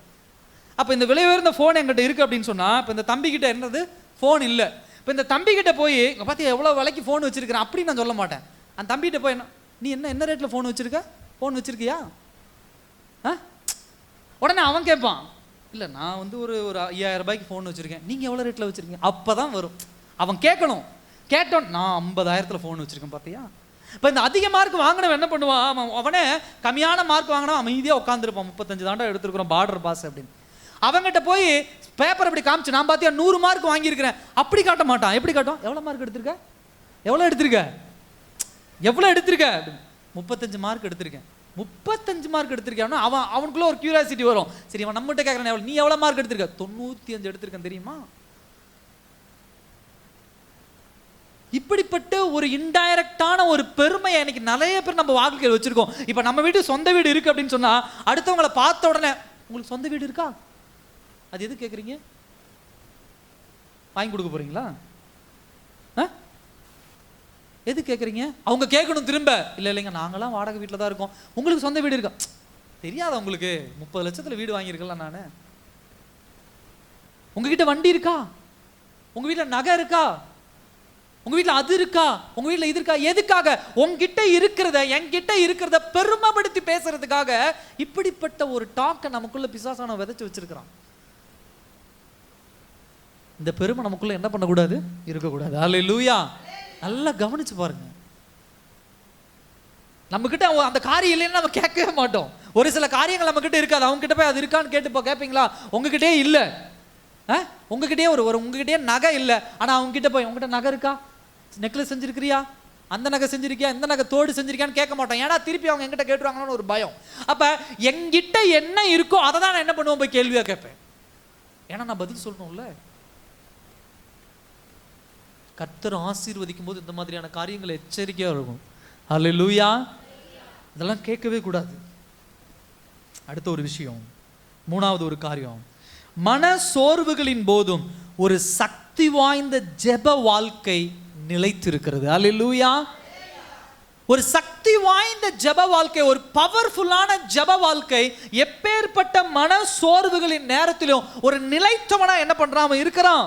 42ஆம் வசனத்திலிருந்து நீங்க வாசிச்சு பார்த்தீங்கன்னா அதற்கு உண்டான காரியம் புரியுது. என்ன அப்படின்னு சொன்னா, ஆகா போஜனம் பண்ண போனான். பின்பு எலியா கர்மேல் பர்வதத்தினுடைய சிகரத்தின் மேல் ஏறி தரையிலே பணிந்து தன் முகம் தன் முழங்காலில் விட குனிந்து. இது போன பாயிண்ட்ல நான் பேசியிருக்கணும், விட்டுட்டேன். அதை நல்லா கவனிங்க. 12ஆம் வசனத்தில் எப்படி எடுங்க, எல்லாரும் அந்த வசனம் எடுங்க. 1 ராஜாக்கள் 18ஆம் அதிகாரம் 42ஆம் வசனம் வாசிங்க. எல்லாரும் எடுங்க. ஆகாப் போஜனம் பண்ண போனான். பின்பு எலியா கர்மேல் பர்வதத்தினுடைய சிகரத்தின் மேல் ஏறி தரையிலே பணிந்து தன் முகம் தன் முழங்காலில் பட. இந்த எலியா யாருங்க? என்னென்ன பண்ணியிருக்கிறாரு? உயிரோட எழுப்பி இருக்கிறார். அடுத்த விஷயம், வானத்திலிருந்து நெருப்பை கொண்டு வந்து தான் யாருங்கிறத அப்படியே படம் போட்டு காமிச்ச ஒரு ஆளு. எவ்வளோ ஒரு பெரிய ஒரு ஜைஜாண்டிக்கான ஒரு ஆள் பாருங்க. செத்தவனை உயிரோட எழுப்பின ஒரு ஆளு, வானத்திலிருந்து நெருப்பை கொண்டு வந்த ஒரு ஆளு, விதவையின் வீட்டில் என்ன பண்ணாரு, அப்பமும் மாவும் கொடுத்தாரு. அதுமெல்லாம் விதவையின் மகன் மரித்து போனவனை உயிரோடு என்ன பண்ணார், கொண்டு வந்த ஒரு ஆளு. இவன் எப்படிப்பட்டவனா இருக்கிறான் தேவனுக்கு முன்பாக? எடுங்க கீழே பாருங்க, எல்லாம் பாருங்க, நான் சொன்ன சண்டை வந்துடும். அதனால சிகரத்தின் மேல் ஏறி தரையிலே பணிந்து என்ன பண்றான், தன் முகம் தன் முழங்காலில் பட. அல்லேலூயா. தன் முகம் எப்படி இருக்கான் இப்ப புரியுதுங்களா? ஒரு மனுஷனுடைய ஆசீர்வாதத்திற்கும் அற்புதத்திற்கும் அவனுடைய விசுவாசத்திற்கும் உண்டான ஒரு அடித்தளம் என்னன்னு தெரியுதா? ஜெபம் முக்கியம். அந்த ஜெபத்தை எப்படி பண்றான் பாருங்க. பணிந்து தரையில் அப்படி விழுந்து முட்டி போட்டு இந்த முகம் என்ன பண்ணிருந்தான் வைக்கிறானா. இப்பேற்பட்ட ஒரு தாழ்மை பாருங்க. அப்படிப்பட்ட ஜெப வீரனா இருக்கிறதுனாலதான் பலவீனமான நேரங்களிலும் மனசோர்வான நேரங்களிலும் அவன் எப்படிப்பட்டவனாக இருக்கிறான், ஒரு நிலைத்து நிற்கிற ஒரு தேவனுக்குள்ள பக்தி வைராக்கியம் பாராட்டுகிற ஒரு மகனாக நிற்கிறான். அல்லேலூயா. ஒரு தேசத்தையே எதிர்த்து நிற்கிற ஒரு ஜெப வீரனாக வைராக்கியம் கொண்டவனாக யார் இருக்கிறா? எலியா நிற்கிறான். அரை மணி நேரம் ஜெபிக்க முடியல, முழங்கால் படிட்டு ஜெபிக்க முடியல, சர்ச்சில் எழுந்து நின்று ஜெபிக்க முடியல, உட்காந்துட்டு தான் இருக்கிறோம். வீட்டில் முழங்கால் படிட்டு ஜெபிக்கிறது கிடையாது, 1000 காரணம் சொல்றோம். ஒரு மனுஷன் இந்த உலகத்துல வாழ்றதுக்கு எவ்வளவு கஷ்டப்படுறாங்க தெரியுங்களா? கடந்த நாட்கள்ல நான் ஈரோடு போனேன். ஈரோடு போயிட்டு நான் வரும்போது ஒரு வண்டி எனக்கு முன்னாடி போகுது. என்ன போகுது? ஒரு வண்டி எனக்கு முன்னாடி போகுது. 2 குழந்தைங்க, ஒரு அம்மா. வண்டி போகுது. வண்டி வந்து இந்த மாற்றுத்திறனாளிகள், கால் நடக்க முடியாதவங்க ஓட்டுவாங்கல்ல, ஒரு டயர், 4 டயர் போட்ட மாதிரி ஒரு வண்டி. அந்த வண்டி முன்னாடி போகுது. நான் சைடு எடுத்து என்ன பண்ணுறேன், நான் போகிறேன். சைடு எடுத்து போய் பார்த்தா வண்டி ஓட்டுற ஆளே அங்கே இல்லை. என்ன கிடையாது, வண்டி ஓட்டுற ஆளே இல்லை. அந்த பிள்ளைகள் 2 பிள்ளைங்க உட்காந்துருக்காங்க, ஒரு அம்மா உட்காந்துருக்கிறாங்க. கடைசியில் வண்டி பாட்டுக்கு வண்டி போகுது. வண்டியில் ஒரு கை இருக்குது. ஆள் எங்கடான்னு நான் பார்க்குறேன். அப்போ அவர் என்ன பண்ணுறாரு, அந்த வண்டிக்கு, இந்த ஆக்டிவா வண்டிக்கு கீழே அந்த பொருள் வைக்கிற மாதிரி ஒரு இடம் இருக்குது தெரியுமா, அதில் உட்காந்துருக்கிறார். என்ன பண்ணுறாரு, அதில் உட்காந்துருக்கிறார். 2 காலும் கிடையாது, அவருடைய ஹைட்டே அவ்வளோதான். அதில் அந்த மனுஷன் உட்காந்து கையை இப்படி வண்டியில் வச்சுட்டு இப்படி பார்த்துட்டு, கீழே உட்காந்து இப்படி பார்த்துட்டு தான் குடும்பத்தையே வண்டி ஓட்டி கூட்டிட்டு போயிட்டு இருக்கிறார். நான் அதை பார்த்துட்டு ஒரு 2 நிமிஷம் போய் ஓரமாக போய் நின்றுட்டு மறுபடியும் பார்த்தேன். தாண்டி போய் நின்று நான் பார்த்தேன். பாருங்க, தன் குடும்பத்துக்காக 2 கால் இல்லைனாலும் ஒரு மனுஷன் எப்படி ஓட்ட முடியும் வண்டி? யோசிச்சு பாருங்க. நம்ம இப்படி உட்காந்து ஓட்டியே கொண்டு போய் வண்டி என்ன பண்ணிடுறோம், கவனம் இல்லாமல் அடிச்சுட்டேன், கீழே விழுந்துட்டேன், என்னென்னமோ நம்ம டயலாக் பேசுகிறோம். அந்த ஹேண்டில் பின்னாடி இருக்கிற வெயிட்டு கணக்கு போட்டு பாருங்க. அதை அப்படி உட்காந்து இப்படி எட்டி இப்படி பார்த்துக்கிட்டு கை இப்படி வச்சு அந்த ஹேண்டில் பாருக்கு வெளியே தலை அந்த ஐயாவுக்கு இருக்குது. ரொம்ப ஆச்சரியப்பட்டு போனேன். இந்த உலகத்துல மனிதர்கள் தங்களுடைய குறைகளை எல்லாம் ஓரமா வச்சுட்டு எப்படி எல்லாம் தான் வாழ்க்கை முறை வாழ்றதுக்கு என்னென்னமோ முயற்சி பண்ணி கொண்டு இருக்கிறாங்க. கர்த்தர் நமக்கு நல்ல சுகத்தை கொடுத்திருக்கிறார், பலனை கொடுத்திருக்கிறார், ஆரோக்கியம் கொடுத்திருக்கிறார், வசதியை கொடுத்திருக்கிறார், எல்லாத்தையும் ஆண்டவர் கொடுத்திருக்கிறார். ஆனா ஆண்டவரை ஆராதிக்கும் போது மட்டும்தான் கை வலி வருது, கால் வலி வருது, முக வலி வருது, அது வருது, இது வருது. அந்த மனுஷனையும் ஆண்டவர் பார்க்கிறாரு, உங்களை என்னையும் ஆண்டவர் பார்க்கிறாரு. எலியாவையும் ஆண்டவர் மிகச்சிறந்த உதாரணமா வச்சிருக்கிறார். எப்பேற்பட்ட ஒரு மனுஷன், உலகமே, அந்த ஊரே பயந்து போன ஒரு மனுஷன். ஒரு ராஜா வாசல்ல வந்து நிக்கிறாரா, எலியா நான் தப்பு பண்ணிட்டேன், எலியா தெரியாம தப்பு பண்ணிட்டேன், பாகால நான் வணங்கிட்டேன், 3.5 வருஷம் என் தேசத்துல மழை தண்ணி கிடையாது எலியா அப்படின்னு கேட்ட உடனே, போ ராஜா, கவலைப்படாத, போய் சாப்பிடு, போ, கவலைப்படாத, பெருமழை வரும் அப்படின்னு சொல்லிட்டு என்ன பண்றான், தனியா ஓடி கர்மேல் பர்வதத்தின் மேல ஏறி நின்று முழங்கால் படியிட்டு தரையில குப்பர விழுந்து தன்னுடைய முகம் முட்டியில படுற அளவுக்கு தாழ்த்தி தேவனிடத்துல என்ன பண்ணுகிறான். அப்பேற்பட்ட ஒரு ஜெப வாழ்க்கை யாருக்கிட்ட இருக்குது? எலியாக்குள்ள இருக்குது. அல்லேலூயா. ஆச்சரியமான ஒரு விஷயம். ஏன் ஆண்டவர் நம்முடைய வாழ்க்கையில அற்புதம் செய்ய மாட்டேங்கிறார் பாருங்க. இதெல்லாம் படிங்க,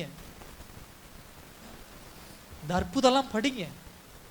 இப்படிப்பட்ட ஜெப வீரர்கள், இப்படிப்பட்ட பக்தி வைராக்கியம் கொண்ட வீரர்களை கர்த்தர்கிட்ட அவங்க இருந்ததுனாலதான் அற்புதம் அதிசயம் நடக்குது அவங்களுடைய வாழ்க்கையில. போர்வையை போட்டுட்டு ஜெபிக்கிறோம், கட்டல உட்காந்துட்டு சம்பளம் போட்டுட்டு ஜெபிக்கிறோம், பாட்டு பாட மாட்டேங்கிறோம், கை தட்ட மாட்டேங்கிறோம், ஆராதனைக்கு நம்ம வர்றதுல குறைபாடு, நேரமா வர்றதுல குறைபாடு, வீட்டுல ஜெபத்துல குறைபாடு. எப்படிங்க ஆண்டவர் வாழ்க்கையை மாற்றுவார்? எப்படிங்க ஆண்டவர் ஆசீர்வதிப்பார்? நான் எல்லாத்தையும் சொல்றேன், யாரையும் இங்க குறிப்பிட்டல, என்னையும் சேர்த்து சொல்றேன், என்னையும் சேர்த்து சொல்றேன். ஆண்டவருடைய குணங்களை அந்த வேத வசனத்துல தெளிவா நீங்க வாசிக்க வாசிக்க தான் உங்களுக்கு என்ன பண்ணும் புரியும். அப்ப 42ஆம் வசனத்துல, அப்புறம் 43ஆம் வசனத்துல பாருங்க என்ன சொல்றாரு. தன் ஊழியக்காரனை நோக்கி, நீ போய் சமுத்திர முகமாய் பார் என்றான். அவன் போய் பார்த்து ஒன்றுமில்லை என்றான். நீ இன்னும் 7 தரம் போய் என்ன பண்ணு. எலியா என்ன பண்ணிட்டாப்ல? ஆகாப்ட்ட சொல்லிட்டாப்ல. என்ன சொல்லிட்டாப்ல? நல்லா கவனிங்க, பாயிண்ட கவனிங்க. எலியா ஆகாப்ட்ட சொல்லிட்டாரு, நீ போப்பா, சாப்பிடு, மழை வரும் சொல்லிட்டாப்லையா? இப்ப இந்த மனுஷன் எங்க ஓடுறாப்ல? சாப்பிடவா? ஆகாப விட்டுருங்க. எலியா எங்க போறாப்ல? கர்மேல் பர்வதத்தை நோக்கி ஓடுறாரு. ஏன் பர்வதம் மலையை நோக்கி ஓடுறாரு? யாரும் தன்னை டிஸ்டர்ப் பண்ணக்கூடாதுன்னு என்ன பண்றாரு? ஒருவேளை ஓடி இருக்கலாம். அப்ப அந்த கர்மேல் பர்வதத்தின் உச்சிக்கு மேல போயிட்டாப்ல. உச்சிக்கு மேல போயிட்டு ஜெபம் பண்ண ஆரம்பிக்கிறார். ஜெபம் பண்ண ஆரம்பிச்ச உடனே தன்னுடைய வேலைக்காரனை கூப்பிடுறார். அவர் வேலைக்காரனை, ஊழியக்காரனை நோக்கி, நீ போய் சமுத்திர முகமாய் பார். ஏன் சமுத்திரத்தினுடைய முகமா பார்க்கறாங்க அப்படின்னா, பெரும்பாலும் மேக கூட்டங்கள் எங்கிருந்து உருவாகி கிளம்பி வரும்? கடல் பகுதியில் இருந்து தான் என்ன பண்ணும்? கிளம்பி வரும். அப்ப சமுத்திர சைட்ல போய் பாருப்பா, ஏதாவது மேகம் வருதான்னு என்ன பண்ணு, ஏதாவது மேகம் வருதான்னு பாரு. அப்ப அவன் போய் பார்த்து ஒன்றுமில்லை என்றான். என்ன பண்றான்? நீ இன்னும் 7 தரம் போய் பார் என்றான். நல்லா கவனிங்க. இவன் ஜெபிச்சுக்கிட்டே இருக்கிறான். யாரு ஜெபிச்சுக்கிட்டே இருக்கிறா? எலியா ஜெபிச்சுக்கிட்டே இருக்கிறான். ஜெபிச்சுட்டு இருந்து ஒவ்வொரு முறையும் வரான். எலியா ஒன்னும் மேகம் இல்லை, எலியா போய் பாரு. கொஞ்ச நேரம் ஜெபிக்கிறார். இப்ப போய் பாரு. எலியா மேகம் இல்லை, எலியா. கொஞ்ச நேரம் ஜெபிக்கிறார். இப்ப போய் பாரு. எலியா மேகம் இல்லை, எலியா. சரி, மறுபடியும் ஜெபிக்கிறார். மறுபடியும் வேலைக்காரன், ஊழியக்காரன் கூப்பிட்டு, அப்பா இப்ப போய் பாரு, போய் சமுத்திரம் பக்கமாக்குறேன். இல்ல. 7 முறை இப்படியே என்ன பண்ணி கொண்டே இருக்கிறார்? அனுப்பி கொண்டே இருக்கிறாரு. 7 முறை போயிட்டு போயிட்டு வந்து என்ன பண்றாப்ல? இல்ல இல்ல, மேகத்துக்கு இல்ல, ஒரு அறிகுறியே இல்ல, மேகத்துக்கு உண்டான அறிகுறியே இல்ல. எனக்கு ரொம்ப பிடிச்ச ஒரு விஷயம், இது ரொம்ப டிஃபிகல்ட்டான ஒரு கடினமான ஒரு சூழ்நிலை. விசுவாசத்துல சொல்லிட்டாரு ஆகாபு கிட்ட மழை வரும் அப்படின்னு சொல்லி. மனுஷன் உடனே ஓடி போய் மலை மேல உட்காந்துட்டாப்ல. சில ஜபங்கள் டக்கு டக்குன்னு நடந்துருது, சில ஜபங்கள் எப்படி பண்ணுது? தாமதிக்குது. அல்லேலூயா. எலியா கரெக்டா தானே சொன்னாரு. ஏற்கனவே பார்த்தா மோசேயினுடைய நியாய பிரமாணத்தின் பிரகாரம் பாவம் செய்கிறவன் ஒருவன் மனம் திரும்பி தேவ சமூகத்தில் அர்ப்பணிக்கும் போது பாவத்தின் விளைவுகளை ஆண்டவர் எடுத்து போடுவாரு. அதனாலதான் ஆகாப் வந்து எலியா கிட்ட, எலியா நான் தப்பு பண்ணிட்டேன், ஆண்டவருக்கு விரோதமா பண்ண உடனே எலியா ஒரு தைரியமா சொல்றாரு, நீ போப்பா, கவலைப்படாத, சாப்பிடு, 3 வருஷமா மழை இல்லை, இப்ப நீ மனம் திரும்பிட்டா கண்டிப்பா மழை வரும் போன்னு சொல்லிட்டாரு. சொல்லிட்டு எலியா ஓடி போய் கர்மேல் பர்வதத்தில் இருந்து, ஆண்டவரே மழை வரட்டும் ஆண்டவரேன்னா அடுத்த நிமிஷம் என்ன பண்ணிருக்கோம் சொல்லுங்க? என்ன பண்ணிருக்கணும்? மழை வந்திருக்கணும். ஏன் மழை வரல? ஏன் நேரம் தாமதிக்குது? கர்த்தர் சில நேரங்களில் சில விஷயங்களை தாமதிப்பார். அதுக்கு என்ன பதில் அப்படின்னு சொன்னா அது நம்ம கிட்ட கிடையாது. சில காரியங்களை குறித்து ரொம்ப நாளா அடிக்கடி சொல்ற விஷயம் தான், ஜெபிச்சுட்டு இருப்போம் நடக்காது. சில காரியங்கள் குறித்து ஜெபிக்க மாட்டோம், திடீர்னு நடக்கும். சில காரியங்களை குறித்து ரொம்ப வருஷமா ஜெபிச்சுட்டு இருப்போம், கொஞ்ச நாள் கழிச்சு, ரொம்ப வருஷங்கள் கழிச்சு அது என்ன பண்ணலாம்? நடக்கலாம். அப்போஸ்தலனாகிய பவுலுடைய வாழ்க்கையில அதான் நான் ஏற்கனவே சொன்ன விஷயம்தான். சில விஷயங்கள் மிகப்பெரிய அற்புதங்கள் நடந்துச்சு. பவுலுடைய கையில் இருந்த கர்ச்சீஃப்னு நினைக்கிறேன், இல்லை பேதுருடைய கர்ச்சீஃபோ, ஏதோ ஒரு கர்ச்சீஃப் போய் ஒரு வியாதிஸ்தான என்ன பண்ணுச்சு? சுகமாக்குச்சு. அப்போஸ்தலனாகிய பவுலை கொண்டு மிகப்பெரிய அற்புதங்களையும் அதிசயங்களையும் ஆண்டவர் செஞ்சாரு. ஆனா அவனுக்குள்ள இருந்த வியாதி என்ன பண்ணல? அல்லேலூயா. நல்லா கவனிங்க. பவுல் போய் நிறைய அற்புதங்களை செஞ்சாரு, நான் பவுலுக்குள்ள இருந்த வியாதி குணமாகல. ஒரு வியாதி.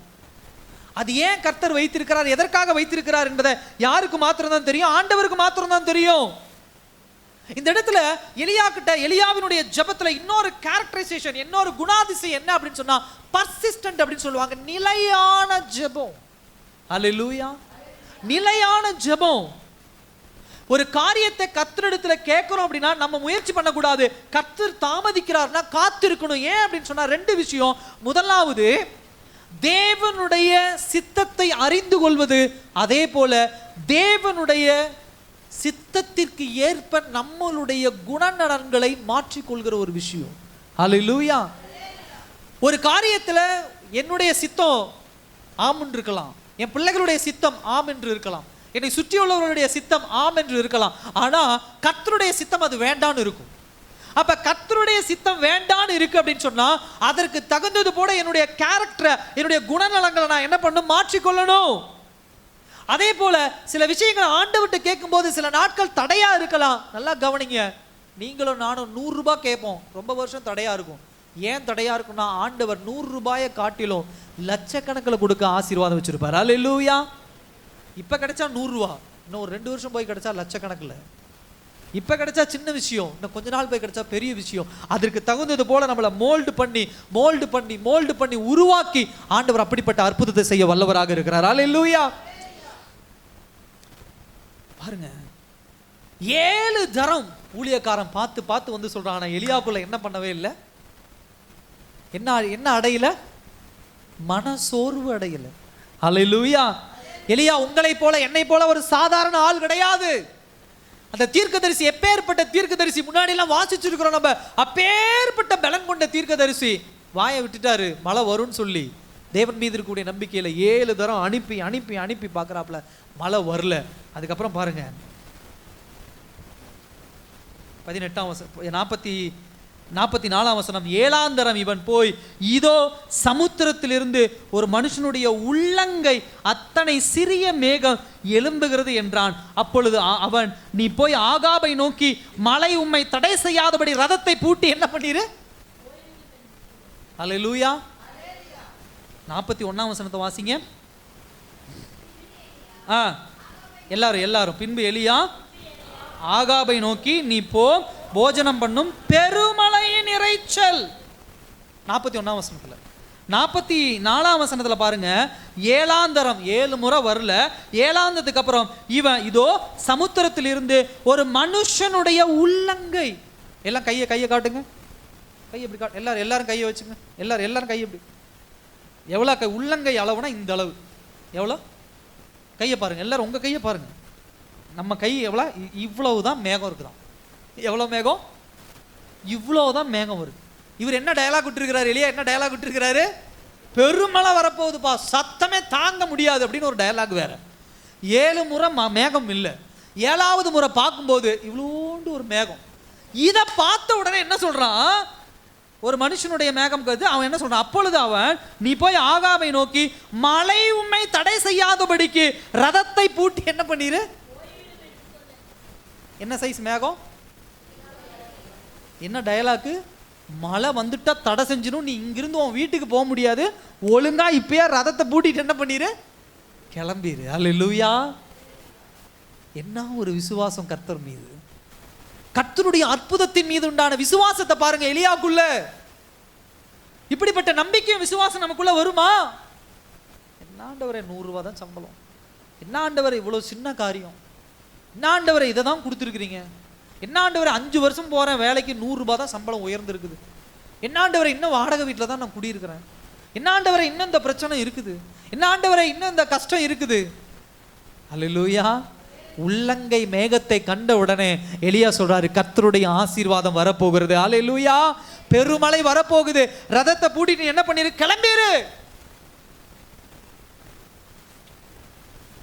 இப்படி இதுதான் ஒரு மனுஷனுடைய ஜெபமும் அவனுக்குள்ள இருக்கக்கூடிய விசுவாசம். ஜெபம் விசுவாசத்தை உருவாக்கும். அந்த விசுவாசம் அவனை எப்படி செய்யும், கடினமான நேரங்களிலும் ஒன்றுக்கும் கண்ணுக்கு ஒன்றும் தென்படாத நேரத்திலும் கர்த்தர் மீது என்ன கொண்டவனாக இருப்பான், அதீத விசுவாசம் கொண்டவனாக இருப்பான். அடுத்த ஒரு பாயிண்ட் பாருங்க, 4வது, ஒரு சக்தி வாய்ந்த ஜெப வாழ்க்கை ஒரு சக்தி வாய்ந்த சீஷனை என்ன பண்ணும், உருவாக்கும். அல்லேலூயா. ஒரு சக்தி வாய்ந்த ஜெப வாழ்க்கை ஒரு சக்தி வாய்ந்த சீஷனை உருவாக்கும். நல்லா கவனிங்க, ஒவ்வொரு பாயிண்ட்டையும் கவனிங்க. மழை இல்லை, ஆகாப் வந்து மனம் திரும்புறான், ஆண்டவர்கிட்ட அதை எலியா கிட்ட கேட்குறான். எலியா சொல்றாரு, நீ போப்பா சாப்பிடுப்பா, மழை வரும்னு சொல்றாப்புல. இப்போ மழை வருது, தேசம் முழுவதும் பெருமையான ஒரு பெருமழையினுடைய மழை உருவாகுது. இதுல எலியாவுக்கு என்ன பெனிஃபிட் இருக்கு சொல்லுங்க, நீங்க தான் சொல்லணும். தூங்கிட்டு இருக்கவங்களாம் எழுப்புறம் பாருங்க. வா பைபிளை பாருங்க, டைம் இருக்கு. பைபிளை பாருங்க. 41ஆம் வசனத்திலிருந்து எடுத்துக்கங்க, 46ஆம் வசனம் வரைக்கும் வாசிங்க, தியானிங்க. தியானிச்சுட்டு பதில் சொல்லுங்க. எலியாவுக்கு இதுல என்ன பெனிஃபிட்?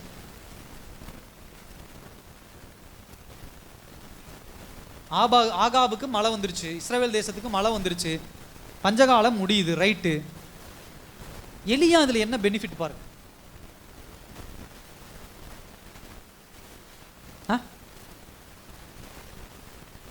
தெரியலையா? எலியா தேவனுடைய மனுஷன், அதான் ஆரம்பத்துன்னு சொல்லிட்டு இருக்கேன் நான். வேற எலியா தீர்க்க தரிசிக்கு என்ன பெனிஃபிட் நடந்தது? என்ன அற்புதம் நடந்தது? கர்த்தருடைய சூப்பர், கர்த்தருடைய கை எலியாவின் மேல் இருந்ததினால். அடுத்தது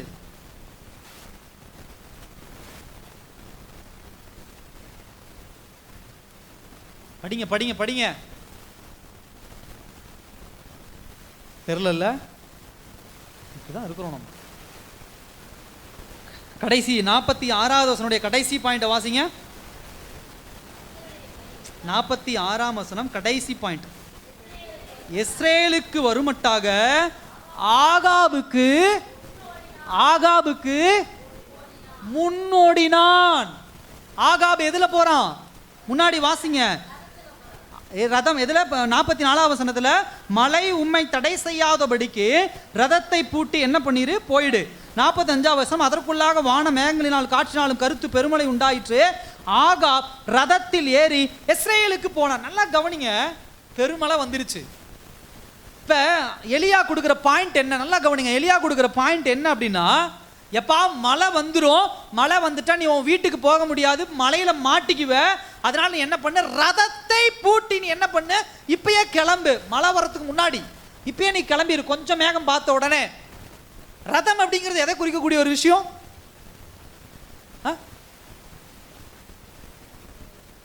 தேர்.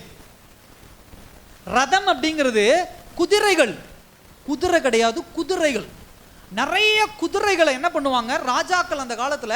ஒரு ஒரு ஒரு ஒரு ஒரு ஒரு ரதம் அப்படின்னு சொன்னா ஒரு தேர் மாதிரி, ஒரு நல்ல ஆடல் பாடலா இருக்கக்கூடிய ஒரு விஷயம். இப்ப நம்ம இருக்கிற கார் அந்த மாதிரி அந்த காலத்துல ராஜாக்களுக்கு என்ன இருந்துச்சு நீங்க பார்த்துருக்கீங்களா? ராஜாக்கள் சண்டைக்கு போகும்போது, யுத்தத்துக்கு போக முன்னாடி ஒரு ரதத்துல எத்தனை குதிரை பூட்டி இருக்கும்? 7 குதிரை 10 குதிரை. இன்னைக்கு கார் அளவிடும் போது கூட அதான் சொல்லுவாங்க, ஹார்ஸ் பவர், ஹெச்பின்னு சொல்லுவாங்க. மோட்டர் கூட 1 HP, ஒரு குதிரையினுடைய வேகம், 10 குதிரையினுடைய வேகம், 20 குதிரையினுடைய வேகம். அப்ப இந்த ராஜா என்ன பண்றான், உதாரணத்துக்கு இவன் பெரிய ராஜானால குறைந்தபட்சம் ஒரு 10 குதிரையிலிருந்து 20 குதிரை, அந்த குதிரையின் அளவுக்கு ரதத்தை பூட்டி, குதிரை எல்லாம் பூட்டி என்ன பண்றான், அடிச்ச உடனே இழுத்துட்டு என்ன வேகத்துல போயிருக்கும் பாருங்க. அவ்வளோ வேகத்துல இழுத்துட்டு போய் என்ன பண்றான், அவன் தான் வீட்டுக்கு என்ன பண்ணிடுறான், போயிடுறான். இப்ப எலியா எங்க இருக்கிறான்? கர்மேல் பர்வதத்துல, அதாவது ஊருக்கு வெளியே அவுட்டர்ல மலை மேல இருக்கிறான். இப்ப எலியா கிட்ட என்ன கிடையாது? என்ன கிடையாது? எலியா கிட்ட எதுவுமே கிடையாது. குதிரையும் கிடையாது, ரதமும் கிடையாது, அவன் மிகப்பெரிய ஒரு ஆளும் கிடையாது. அவங்ககிட்ட இன்னைக்கு நம்ம கிட்ட 100 cc வண்டி கிடையாது, 150 cc வண்டி கிடையாது, 1000 cc வண்டி கிடையாது, ஃப்ளைட்டு கிடையாது, கப்பல் கிடையாது, ஒன்றும் கிடையாது. இப்படிப்பட்ட எலியா கர்த்தர் அவனுக்கு எப்பேற்பட்ட பவர் கொடுக்கிறார் பாருங்க. என்ன பவர் கொடுக்கிறாரு? இஸ்ரேலுக்கு வருமட்டாக ஆகாபுக்கு முன் என்ன பண்ணினா? அல்லேலூயா. ஒரு ஜெப வீரனுக்கு ஆண்டவர் கொடுக்கிற பவரை காருங்க. இவன் வேகமா அந்த உள்ளங்கை மேகம் பார்த்த உடனே கொடுத்துட்டான், தம்பி மழை வந்துருச்சு கிளம்புப்பா அப்படின்னு சொல்லி. அவன் குதிரையை பூட்டி மழை வரத்துக்குள்ள அந்த உள்ளங்கை மேகம் வந்து பெருமேகமா மாறி மழை வரத்துக்குள்ள குதிரையை பூட்டி என்ன பண்ணிட்டான், இஸ்ரேல் அந்த ஊரு, அந்த ஊருக்கு என்ன பண்ணிட்டான், 10 குதிரைன்னு வச்சுக்கோங்களேன், 10 குதிரை வேகத்துல கிட்ட போயிட்டான் அவன் வீட்டுக்கு. அங்க பார்த்தா இந்த குதிரையின் வேகத்தை காட்டிலும் தனக்கு முன்னாடி ஒருத்தன் ஓடிட்டு இருக்கிறான். யார் ஓடிட்டு இருக்கிறா? இவன் ஆகாபுக்கு மேல கூட 4 சொட்டு தண்ணி, மழை தண்ணி பட்டிருக்கும். எலியா ஒரு பொட்டு நனையாம எங்க போய் சேர்ந்துடுறான்? கற்பனை பண்ணி பாருங்க. உங்களுக்கு எனக்கு அப்படி ஒரு ஓட்டப்பந்தயம் வச்சா எங்க ஓட முடியும்? ஒரு நாய் துரத்துனா நம்மளால முடியுமா? இங்கிருந்து அவ்வளவு தூரம் ஓடுவோம், நாய் வந்து பிடிச்சிடும். அல்லேலூயா. யானை துரத்துனா போதுமா, தப்பிக்க முடியுமா? நம்ம பெருமையா சொல்லலாம், நல்லா அப்படி ஓடுவாங்க இப்படி ஓடுவாங்கன்னு. வாய்ப்பே கிடையாது. ஒரு கஷ்டமான சூழ்நிலை, ஒரு நெருக்கமான சூழ்நிலையெல்லாம் வரும்போது ஓடி தப்பிக்க முடியாது, ஒளிஞ்சும் தப்பிக்க முடியாது. அப்ப எலியாக்குள்ள எப்பேற்பட்ட ஒரு சக்தி, ஒரு வல்லமைய ஆண்டவர் கொடுத்திருப்பார். அல்லேலூயா. எலியா கேட்டானா? போட்டிருக்கா, நீங்க கேளுங்க. ஏதாவது அவன் போய் ஜெபம் பண்ணது எதுக்கு ஜெபம் பண்ணியிருக்கான்? மழை வரணும்னு தான் ஜெபம் பண்ணியிருக்கான். மழை வந்த உடனே அதற்குள்ளாக வான மேகங்களினாலும் காற்றினாலும் கருத்து பெருமழை உண்டாயிற்று. ஆகாப் ரதத்தில் ஏறி இஸ்ரேலுக்கு போனான். கர்த்தருடைய கை எலியாவின் மேல் இருந்ததினால் அவன் தன் அறையை கட்டிக்கொண்டு இஸ்ரேலுக்கு வருமட்டாக ஆகாபுக்கு முன்னாடி ஓடி போய் வீட்டில் சேர்ந்துட்டான். அல்லேலூயா. அவன் கேட்டது என்னமோ, ஆகாபு மன்னிப்பு கேட்டான். ஆண்டவரே, இஸ்ரவேலுக்கு மழை வரணும் ஆண்டவரே, எப்படியாவது இஸ்ரவேலுக்கு மழையை கொடுங்க ஆண்டவரே. இதை மட்டும்தான் எலியா கேட்டான். ஆனா ஆண்டவர் இதெல்லாம் கொடுத்துட்டு எலியாவை ஆண்டவர் என்ன பண்ணல? அல்லேலூயா. பாயிண்ட் புரியுதா? பாயிண்ட் புரியுதா? ஒருத்தன் உங்களுக்கு எதிராக இருக்கிறான், உங்ககிட்ட வரான், என்னை மன்னிச்சிருன்னு கேட்குறான். நீங்க மன்னிச்சா ஆண்டவர் என்ன தரங்கிறார்? உங்களுக்கு என்ன தரங்கிறார்? ஆசீர்வாதம் தரங்க. எப்பேற்பட்ட ஆசீர்வாதம்? இயற்கைக்கு அப்பாற்பட்ட ஆசீர்வாதம். அல்லேலூயா. ஆகாப மன்னிச்சான், ஏற்றுக்கொண்டான். போப்பா மழை வரும் அப்படின்னு சொன்னான். ஆண்டவர் இடத்துல போய் ஜெபிச்சான். ஜெபிச்சுட்டு மலை மேல இருந்து இவன் வீட்டுக்கு போறதுக்கு முன்னாடி இவனுக்கு முன்னாடி ஓடி போய் அவன் வீட்டுக்குள்ள போந்துட்டான். அல்லேலூயா. எனக்கு தெரியும் பெருமை, இவனுக்கு எலியாவுக்கு தெரியுது பெருமழை வரப்போகுது, இவனை நீ மாட்டிக்குவே, நீ தப்பிச்சிரு அப்படின்னு சொல்றவன், இவன் தப்பிக்கிறதுக்கு முன்னாடி ஆண்டவர் இவனை என்ன பண்றாரு? தப்பிக்க வைக்கிறத நம்ம பார்க்க முடியுது. அல்லேலூயா. இதுதான் தேவ ஆவியானவருடைய வல்லமை, கர்த்தர் கொடுக்கிற ஒரு வல்லமை, ஸ்பிரிச்சுவல் பவர், ஆவிக்குரிய வல்லமை. இது மாம்சத்தில் உண்டான வல்லமை கிடையாது. எலியா அப்படி ஓட்டப்பந்தய வீரம் கிடையாது. அவன் வயசான ஒரு ஆளு, அப்படி ஒன்றும் பலசாலி கிடையாது. இதுக்கு முன்னாடி எலியா அப்படி 10 குதிரை வேகத்துக்குலாம் யாராலையும் ஓட முடியாது. அல்லேலூயா.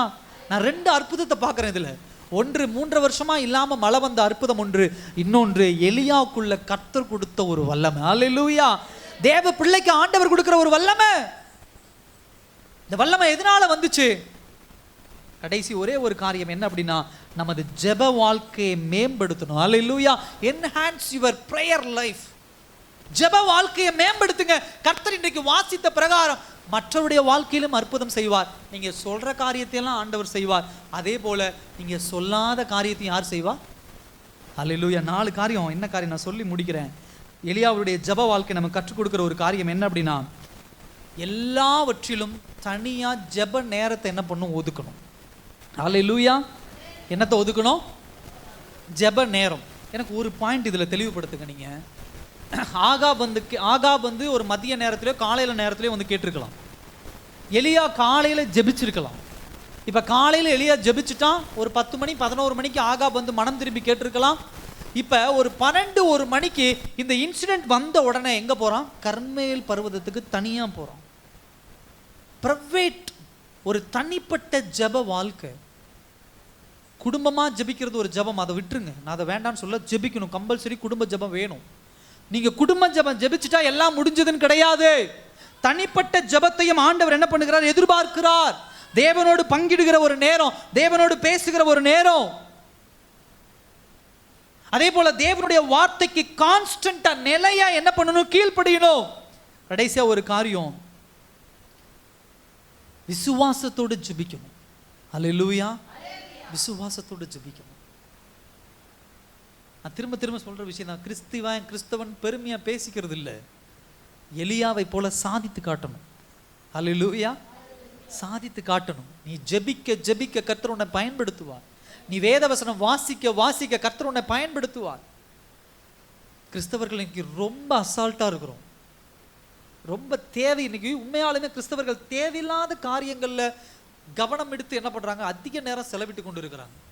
கிறிஸ்தவத்திலேயே நான் சொல்றேன், பாட்டு கேட்கறதுலாம் அதிக நேரம். கேளுங்க, நான் தப்புன்னு சொல்லவே இல்லை. ஒருத்தருடைய பாட்டை கேட்குறீங்க, கேட்காதீங்க, அது தப்புன்னு நான் சொல்லலை. ஆனால் நல்லா கவனிங்க, பாட்டு மட்டும்தான் கேட்டுக்கிட்டே இருக்கும். அல்லேலூயா. பாஸ்டர், நான் கிறிஸ்துவ படம் மட்டும்தான் நான் பார்க்குறேன். எஸ், கிறிஸ்துவ படம் மட்டும்தான் பார்த்துக்கிட்டே இருக்கிறோம். நான் கிறிஸ்துவ நாடகம் மட்டும்தான் பார்க்குறேன். கிறிஸ்துவ நாடகம் மட்டும்தான் கேட்டுட்டு இருக்கிறோம். பாஸ்டர், நான் இவர் பெரிய பிரசங்கியார், இவருடைய பிரசங்கத்தை நான் கேட்டுக்கிட்டு இருக்கிறேன். பிரசங்கத்தை மாத்திரம் தான் கேட்டுக்கிட்டு இருக்கிறோம். பாஸ்டர் இவருடைய ஆராதனை ரொம்ப நல்லா இருக்கும், அதனால ஆராதனையில் நான் போய் கலந்துக்கிறேன். ஆராதனையில் மாத்திரம் இன்னைக்கு ஆராதனைகள்லாம் கண்ணா அப்பா ரொம்ப கஷ்டமா இருக்கு. கர்த்தரை ஆராதிச்சு மகிழ்விக்கிறாங்களோ இல்லையோ, ஒரு ஆராதனை இன்னைக்கு எப்படி வேலிடேட் பண்றாங்க, எப்படி தீர்மானிக்கிறாங்கன்னா, இவங்க சந்தோஷமா இருந்தாங்களா, இசை நல்லா இருந்து நான் நல்லா குதிச்சனா, மியூசிக் நல்லா இருந்து நான் நல்லா குதிச்சனா, பாடல் வரிகள் நல்லா இருந்து குதிச்சனா, ஒரு பாட்டு டிவியில் பார்க்குறோம்னா அந்த இடம் எப்படி இருக்கு, ஐயோ அவர் எப்படி குதிக்கிறாரு, அவர் எப்படி பாடுறாரு, மியூசிக் பாருங்க எப்படி நல்லா இருக்கு, மைக் செட்டப் பாருங்க எப்படி நல்லா இருக்கு. ஹல்லேலூயா. இல்லை, தனிப்பட்ட நேரத்தில் தேவ சமூகத்தில் காத்து கிடந்து உன்னை உடைச்சு தேவ சமூகத்தில் ஊற்றி தேவனிடத்திலிருந்து அற்புதங்களையும் அதிசயங்களும் பெற்றுக்கொள்ளுகிற ஒரு மனப்பக்குவத்தை எலியாவை போல கர்த்தரிடத்தில் நம்ம பெற்றுக்கொண்டாதான் எலியாவை போல பக்தி வைராக்கியமாய் நிற்கிற பிள்ளைகளாக இருப்போம். அல்லேலூயா. எல்லாரும் இருக்கிற இடத்துல இருந்து எழுந்து நிற்கலாமா அந்த நாளில்?